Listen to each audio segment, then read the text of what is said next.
Hello students, good morning. मकर संक्रांतीच्या खूप खूप शुभेच्छा. So yesterday we discuss our syllabus, and from today onwards we start our actual syllabus. But before that, I want to tell you that your exam will start from 18th January. 18 जानेवारीपासून तुमच्या first सेमच्या exam चालू होणार आहेत. या exam MCQs असणार आहेत, ठीक आहे. आणि सगळ्यात महत्त्वाचं, या एक्झामसाठी तुमचा PRN नंबर तुम्हाला लिहायचा आहे, परमनंट रजिस्ट्रेशन नंबर. ओके, सगळे इन्फॉर्मेशन व्यवस्थित फिलअप करा आणि एक्झाम व्यवस्थित द्या. 70 क्वेश्चन्स आर देअर. 70 प्रश्न आहेत.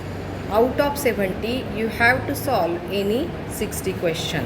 कुठलेही 60 क्वेश्चन तुम्ही सोडवायचे. एकच ऑप्शनला तुम्ही काय करा, मार्क करा, नाही तर तो क्वेश्चन काय होईल, बाद होईल. ठीक आहे, लक्षात आलं. एक्झाम किती तारखेला आहे, किती तारखेपासून आहे? 18 जानेवारीपासून आहे. ठीक आहे. टाईम टेबल वगैरे मी लागलं तर तुम्हाला या आपल्या गुगल क्लासरूमवरती पुन्हा सेंड करते. ठीक आहे. एक्झाम मात्र केअरफुली द्या. Okay, so now we are starting our syllabus. So the title of this semester's paper is entrepreneurship development 2. First सेमचा होता तो काय होता, फर्स्ट. आणि सेकंड सेमचा काय आहे, entrepreneurship development paper number 2. Second semester आहे म्हणून. Okay, the first topic is related with entrepreneurship and importance of entrepreneurship, economic development and industrialization, entrepreneurship in economic theory, role of entrepreneurship and entrepreneur as a catalyst. It is a first unit. So we start now our first unit 1.1, that is entrepreneurship. Last same you already know, or you better know the meaning of entrepreneur and entrepreneurship. गेल्या सेमिस्टरला तुम्ही अगदी चांगल्या पद्धतीने शिकलात की एंट्राप्रेनर म्हणजे काय आणि एंट्राप्रेनरशिपचा अर्थ काय आहे. तरीसुद्धा again I revise it. An entrepreneur is a person or entrepreneur is one who creates something new, undertakes risk, organizes production and handles the economic uncertainty. एंट्रप्रेनर काय आहे की हा काय करतो, काहीतरी नवीन गोष्टी निर्माण करतो. अंडरटेक समथिंग न्यू, बरोबर आहे की नाही. नवीन बिझनेस सुरू करतो, नवीन काहीतरी सर्व्हिस देण्याचा प्रयत्न करतो, रिस्क घेतो,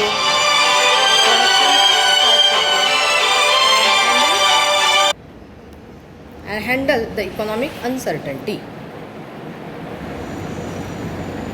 अर्थव्यवस्थेत असणारी अनिश्चितता.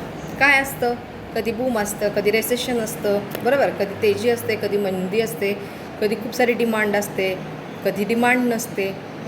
पॉलिटिकल इन्स्टॅबिलिटी असते, राजकीय अस्थिरता असते, काही वेळेस प्राइसेस इन्क्रीज होतात, बरोबर आहे की नाही.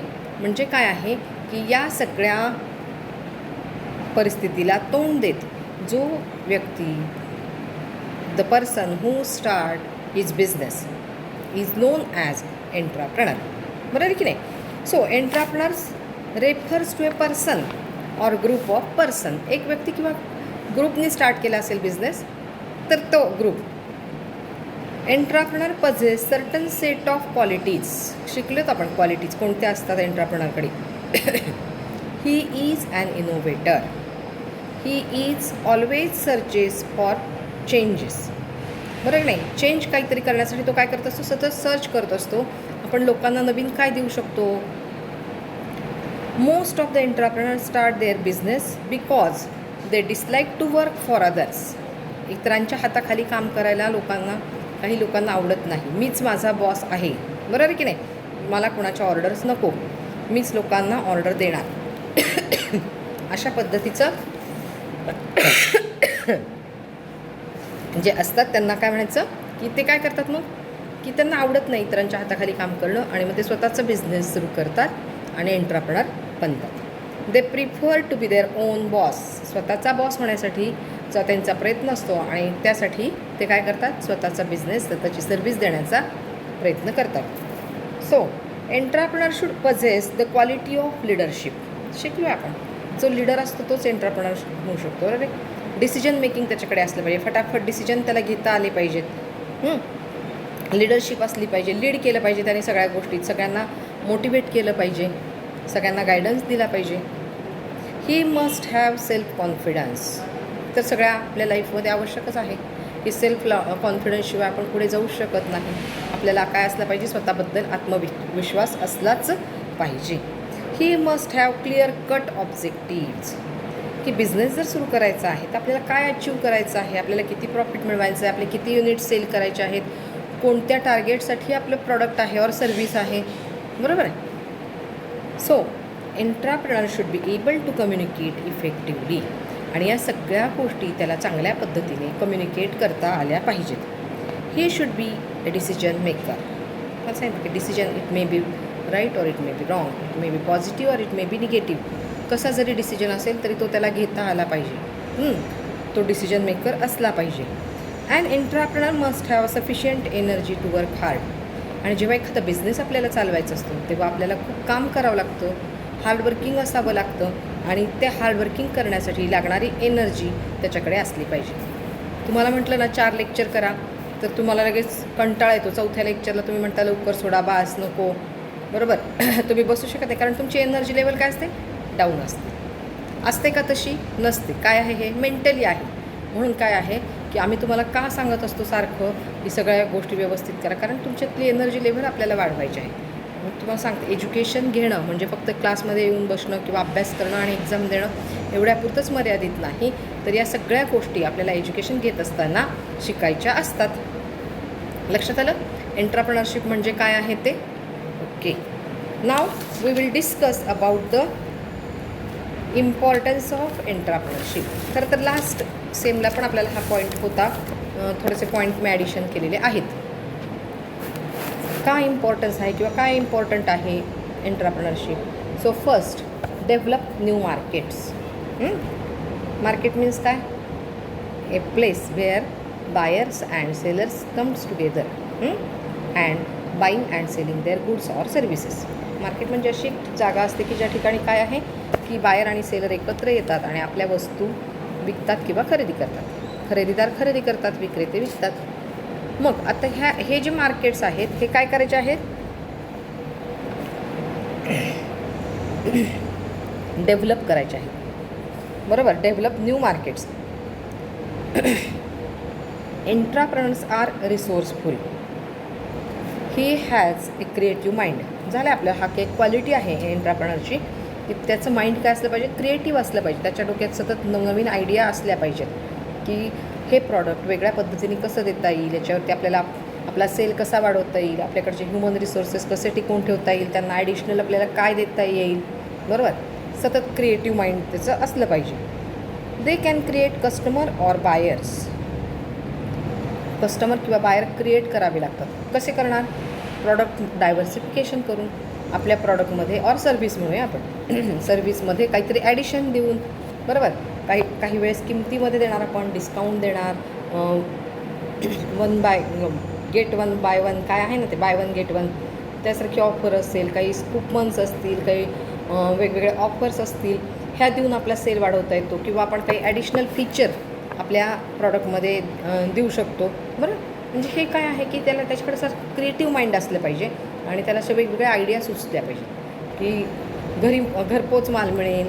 बरोबर. अशा प्रकारच्या पण काय असतात की स्कीम असतात, काही इन्स्टॉलमेंटवरती आहे, 0 इंटरेस्टवरती आहे. So many ideas are there. आणि मग तो काय करू शकतो की आपलं न्यू मार्केट डेव्हलप करू शकतो. Entrepreneurs perform traditional function of management like planning, organising and coordination.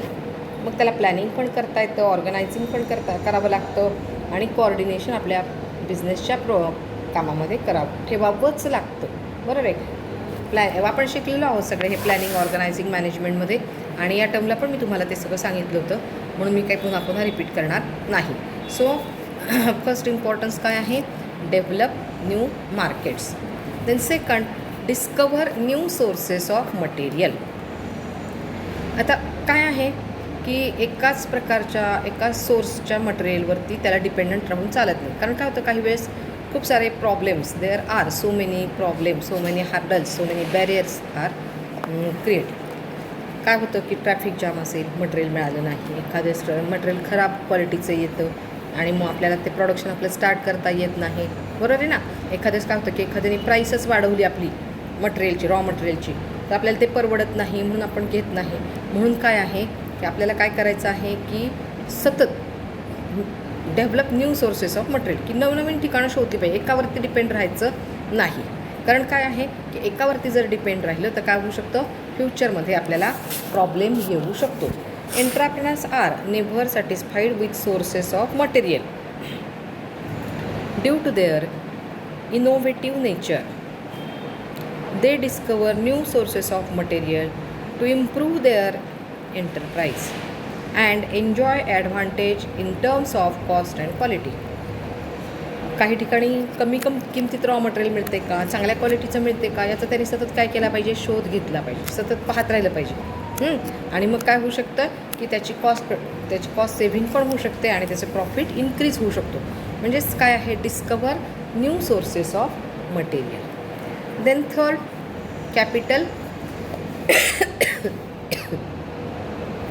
Capital resources. Capital means काय, what do you mean by capital.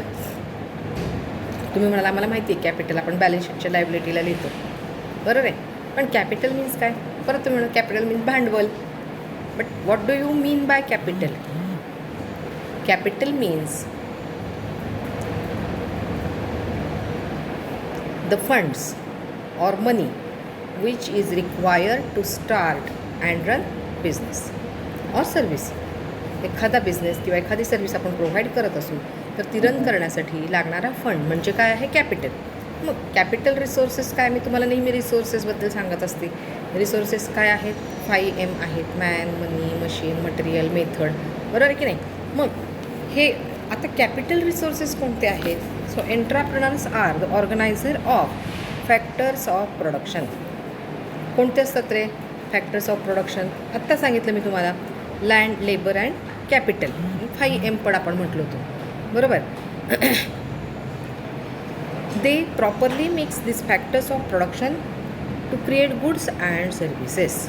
मग याचं सगळ्याचं कॉम्बिनेशन आपल्याला करायचं आहे. लँड, लेबर, मशीन या सगळ्याचं प्रॉपर कॉम्बिनेशन आपण करणार आहोत आणि काय करणार आहोत की प्रोडक्शन ऑर सर्व्हिस आपण प्रोव्हाइड करणार आहोत. Capital resources represent machines and buildings.